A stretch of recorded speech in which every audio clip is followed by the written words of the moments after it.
अस्सलाम वालेकुम अहबाब। काकुलियात, जिसके मुसन्निफ़ हैं ब्रिगेडियर सोलत रज़ा रिटायर्ड, ISPR से रिटायर्ड हैं ब्रिगेडियर साहब। और थोड़ा सा हम तारुफ देते हैं सोलत रज़ा साहब का। MA सहाफ़त किया पंजाब यूनिवर्सिटी से, रोज़नामा नवाए वक्त से भी मुंसलिक रहे, हिलाल मैगज़ीन में भी कॉलम्स लिखते रहे और इनके गैर फ़ौजी कॉलम्स, इनके कॉलम्स का मजमुआ है जो शाया हो चुका है। और काकुलियात 1975 में इसका पहला एडिशन शाया हुआ था और अब तक इस किताब के 31 एडिशन आ चुके हैं। और हम जैसा कि हम सब जानते ही हैं कि मज़ा में भी हमारी फ़ौज का एक किरदार है, अदब में भी एक किरदार है। कर्नल मोहम्मद ख़ान से लेकर सोलत रज़ा साहब तक और कैप्टन इशवाक हुसैन साहब तक, और जेंटलमैन सीरीज़ उन्होंने पूरी लिखी है। और कर्नल शफीकुर रहमान साहब, उनकी दजला किताब एक शानदार किताब, हमाकतें मज़ीद हमाकतें, लहरें मद्दो जज़र। और सोलत रज़ा साहब की किताब भी जैसी मेरे हाथों में आई मैंने फ़ौरन पढ़ी। और वैसे मेरा इरादा नहीं था कि मैं इस किताब का व्लॉग बनाऊं, लेकिन इसलिए बना रही हूँ कि कुछ लोग, हमारे कुछ दोस्त अहबाब समझते हैं कि खुदा न खास्ता हम लोग फ़ौज के ख़िलाफ़ हैं। जब हम लोग कुछ तनकीद कर रहे होते हैं फ़ौज के ऊपर, तो किसी भी इदारे पर तनकीद करने का मकसद ये नहीं होता कि हम खुदा न खास्ता उसके ख़िलाफ़ हैं या उससे नफ़रत करते हैं। हम इस मुल्क के शहरी हैं, बाइज़्ज़त व बाशऊर शहरी हैं, और हमें अपनी फ़ौज से भी मोहब्बत है, अपने मुल्क से भी मोहब्बत है, अपने लोगों से भी मोहब्बत है। तो जब पॉलिसी पर हम कुछ महसूस करते हैं, बाशऊर लोग भी, कि इस तरह होना चाहिए, तो वो लिखते हैं, हम भी लिख देते हैं, मजाक में भी लिखते हैं, मज़ा में भी लिखते हैं। और मज़ा लिखना मैंने तो सीखा ही कर्नल मोहम्मद ख़ान से है। और उस पर मुझे काफ़ी एतराज़ात भी सुनने को मिलते हैं अहबाब से, जब मैं कर्नल मोहम्मद ख़ान को मुश्ताक़ अहमद यूसुफ़ी से थोड़ा सा ऊपर देखती हूँ, इब्न इंशा को, शफीकुर रहमान को, तो थोड़ा सा मैं ऊपर देखती हूँ मुश्ताक़ अहमद यूसुफ़ी साहब से। तो मुझे अक्सर लोग कहते हैं कि नहीं, मुश्ताक़ अहमद यूसुफ़ी साहब का अपना मकाम है। बेशक उनका अपना मकाम है, लेकिन जो मज़ा जो लिखना मैंने सीखा है वो कर्नल मोहम्मद ख़ान से बहुत खूबसूरती के साथ वो बयान करते हैं। और फिर शफीकुर रहमान साहब भी। और अब काकुलियात भी जब मैं पढ़ रही थी तो बहुत मुझे मज़ा आया। मुख्तसर सी किताब है और बड़ी 152 पेजेस हैं इसके, और मैंने ख़त्म कर ली एक ही नशिस्त में, मैंने ख़त्म करी। मेरे आराम से बैठ गई चेयर पे और मैं पढ़ रही थी और मैं मुस्कुरा रही थी ऑफ कोर्स। और फिर मेरी अम्मा ने भी पढ़ी है किताब, उन्होंने कहा भाई इस पे बात करो किताब पे। मैंने कहा ज़रूर करेंगे इंशाल्लाह, क्योंकि मेरी अम्मा जो हमारे नाना हैं वो फ़ौज से उनका ताल्लुक़ है। मेरे मामूओं का भी, मैंने मामू नामा एक मज़मून भी लिखा हुआ है, तो जिसको मेरे मामू पढ़ के थोड़ा सा गुस्सा भी हुए थे, लेकिन मज़ा भी आया था उनको। किताब का पेश लफ्ज़ ब्रिगेडियर सदीक़ सालिक साहब ने लिखा है और वो फरमाते हैं, फ़ौजी अदीबों ने मिज़ाह या शगुफ्ता निगारी की तरफ क्यों रुख किया, और सोलत रज़ा भी इसी चमनिस्तान की तरफ क्यों रवाना नज़र आते हैं। ये सवाल यकीनन हमारे मौक़िफ़ और नक़ादों को दावत फ़िक्र देता है। मुझे यूँ महसूस होता है कि मिज़ाह ज़िंदगी की तपिश से चटकता है, जिसकी फ़ौजी ज़िंदगी में बहुत फरावानी है। ये तपिश जफाकश और सख्त गिर डिसिप्लिन की पैदावार ही नहीं, ज़िंदगी की हसरतों का गिराव भी है। कोई ज़िंदगी के थपेड़ों से मात खाकर नक्काशे गम बन जाता है, और कोई अपनी उमंगों को खून के महकते लफ्ज़ों में सजा लेता है। अपनी अपनी नज़र और अपने अपने ज़र्फ़ की बात है।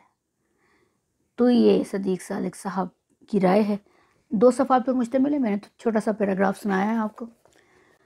तो जब काकुलियात में पढ़ रही थी तो अंदाज़ा हुआ कि सोलत रज़ा साहब के अंदर भी एक मिज़ाह निगार, एक मुसन्निफ़, एक शगुफ्ता मिजाज फ़र्द मौजूद है, गो के वो इतनी सख्त ट्रेनिंग हासिल कर चुके हैं। रेजिमेंट ऑफ आर्टिलरी की एक मायनाज़ यूनिट में भी उन्होंने खिदमत अंजाम दी, फिर ISPR से भी वाबस्ता हो गए।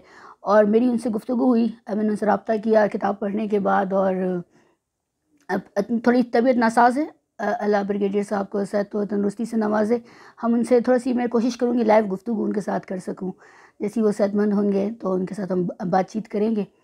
तो उस पर भी, काकुलियत पर भी बात करेंगे। और बहुत मज़ा आया पढ़ते हुए, क्योंकि हमारी फ़ौज में इल्म दोस्ती भी मौजूद है एक। और सोलत रज़ा साहब ने जो उसमें जो कुछ बयान किया, उससे अंदाज़ा होता है कि वो एक तेज़ मुशाहिदे के हामिल, ज़ीरक निगाह रखने वाले, और एक जामे तज्ज़िया करने वाले, इल्म दोस्त और अदब से लगाव रखने वाले फ़र्द हैं। और मिज़ाह का लतीफ़ एक शाकार है, शगुफ्तगी रवानी चाशनी है तहरीर में। और 31 एडिशन शाये हुए, लोगों ने बहुत पसंद किए। اور ابھی بھی یہ ایڈیشن جب شائع ہوا تو بہت سارے احباب کو تک پہنچا اور بھیجا گیا ان کو.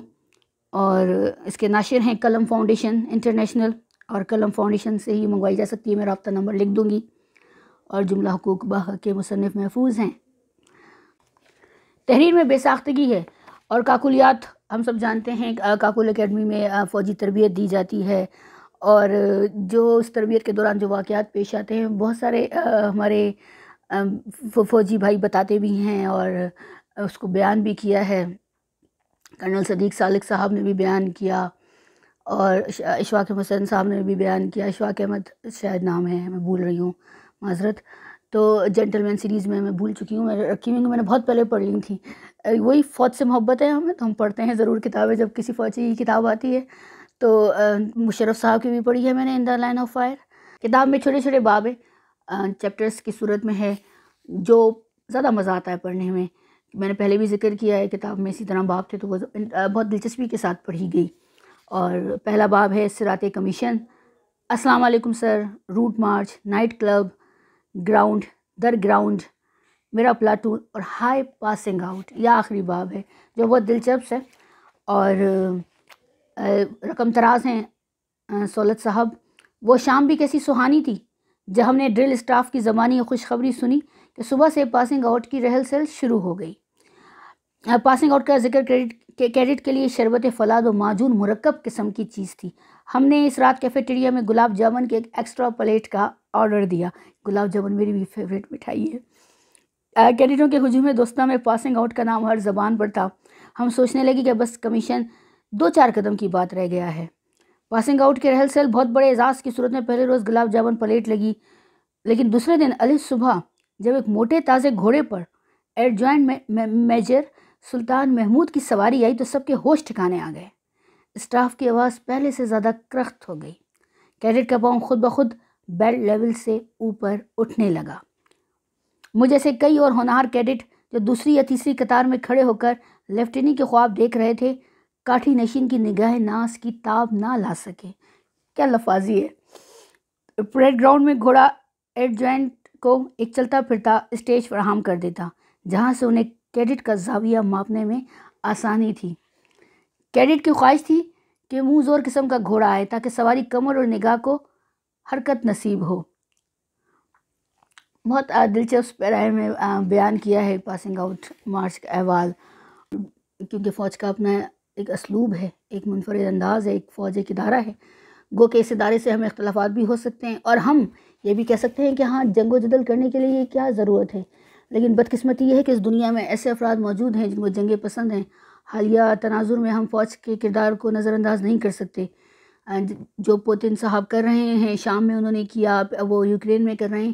تو فوج مضبوط ہونی چاہیے ملک کی تاکہ ہم اپنا دفاع کر سکیں، اور یہ ہمارے دین میں بھی ہے. تو جب سولت رضا صاحب کیپٹن تھے تب سے وہ لکھ رہے ہیں 1975 سے، جیسا کہ ہم نے آپ کو بتایا. 31 ایڈیشن ماشاءاللہ شائع ہو چکے ہیں. 2021 میں 31واں ایڈیشن ہے جو ہمارے ہاتھوں میں ہے، اور آپ یہ کتاب منگوا سکتے ہیں. اس کی قیمت صرف 100 روپے ہے، اور میں رابطہ نمبر لکھ دوں گی. منگوائیے اور سیکھیے. ہر کتاب سے ہم کچھ نہ کچھ سیکھتے ہیں. اور پچھلے دنوں ہم ایک ناول پڑھ رہے تھے زندیق، جس کا ہم نے چرچا کیا، اور اس کے مصنف سے بھی ہم نے گفتگو کی. انہوں نے بھی فوج کو ایک ادارے اور ایک اسلوب کے طور پر اپنے ناول میں دکھایا ہے. چینل ضرور سبسکرائب کر لیجئے، ہم بہت شکر گزار ہوں گے.